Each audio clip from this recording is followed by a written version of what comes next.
Netflix lost 970,000 subscribers last quarter, the largest quarterly loss ever for the streaming giant. But it could have been worse. Netflix previously warned investors it could lose 2 million subscribers.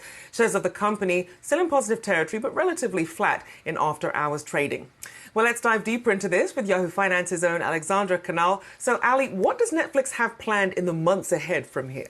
Well, what's interesting, Rochelle, is a lot of the things that Netflix will be relying on, ad-supported, that password sharing crackdown, a lot of that we're not going to see the impact until 2023, possibly later, depending on when these rollouts occur. So for the rest of this year, Netflix is going to heavily rely on the thing that got it to where it is today, its content. Later this year, we'll see a new season from The Crown, along with the sequels for Knives Out, Enola Holmes. So they're hoping that that could convince more subscribers to come to the platform. Now, Netflix did have softer than expected guidance for Q3 subscribers, estimating net additions to come in at around 1 million for the current quarter. That was slightly below the street's estimate of 1.8 to 1.9 million, but still pretty good considering the fact that we had 2 straight quarters of subscriber declines. It will be nice, a little change of pace to see that growth. But overall, I think it speaks to the larger question of whether or not we can strictly look at subscriber numbers when it comes to that being a key performance indicator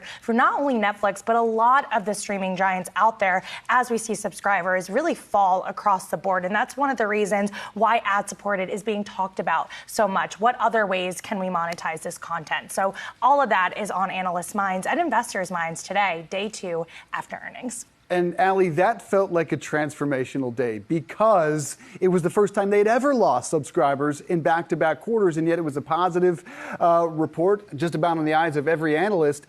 Why are we moving into a post-subs analysis in terms of the streaming world? Is it just flatlined? Are there only so many subs you can add, and now we're going to evaluate all the streamers in a different manner?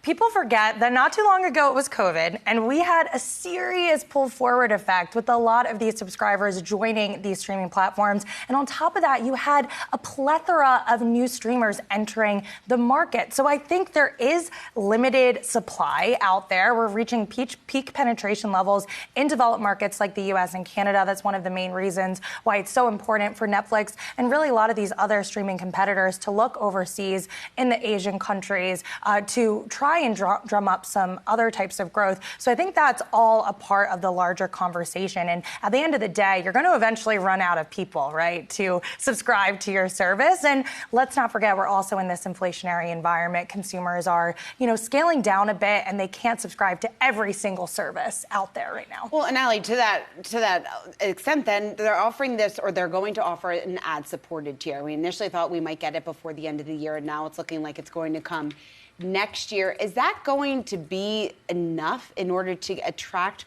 more subscribers? Because yes, it speaks to what you were just saying about inflation will lower the price if you want to go for that ad-supported tier, but I'm not sure enough people are going to be opting for that. Right, and there's a risk that people that are already opted into that subscription-based plan, that they're going to trade down and maybe go to the ad-supported plan. And I think word on the street in the beginning of this, analysts were a little cautious. They didn't think there was going to be a material impact to revenue strictly from ads.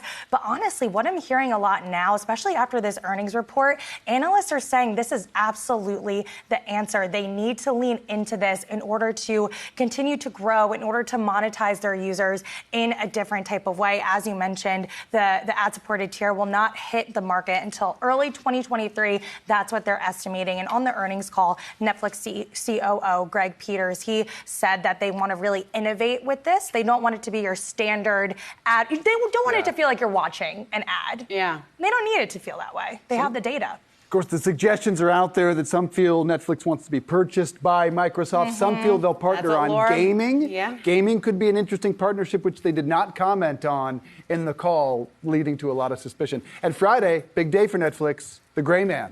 The Gray Man will be out on Friday. Bet. Yeah, it was Reviews interesting. aren't great. I know. I wish they commented directly, and obviously it's no surprise that they didn't. But Laura Martin of Needham saying on our air last week that maybe Microsoft could potentially buy Netflix, or at least it looks like Netflix could be cozying up to them. Yeah, she said it was a hidden agenda considering Microsoft doesn't have a lot of experience in the third-party ad space. So we'll see how this partnership plays out. We'll see. All right, Netflix shares, though, year to date off just about 64%.